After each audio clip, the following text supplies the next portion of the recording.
রাজশাহীতে দুর্বৃত্তের গুলিতে মোহাম্মদ মোস্তফা নামের এক ব্যক্তির মৃত্যু হয়েছে। শনিবার রাত ৮টার দিকে রাজশাহী মহানগরীর ২৯ নম্বর ওয়ার্ডের খোজাপুর এলাকায় এই ঘটনা ঘটে। এই ঘটনার পরে এলাকায় থমথমে অবস্থা বিরাজ করছে।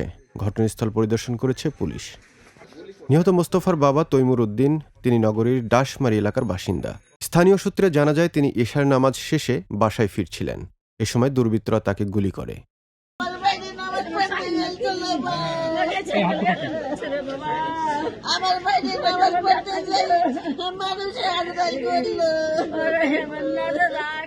গুলিবিদ্ধ হওয়ার পরেই মোস্তফা জ্ঞান হারিয়ে ফেলেন। পরে তাকে উদ্ধার করে রামেক হাসপাতালে নিলে চিকিৎসক মোস্তফাকে মৃত ঘোষণা করেন। এ বিষয়ে রামেক হাসপাতালের মুখপাত্র শঙ্কর বিশ্বাস বলেন, গুলিবিদ্ধ মোস্তফাকে রাত ৯টার দিকে হাসপাতালে নিয়ে আসা হয়েছিল।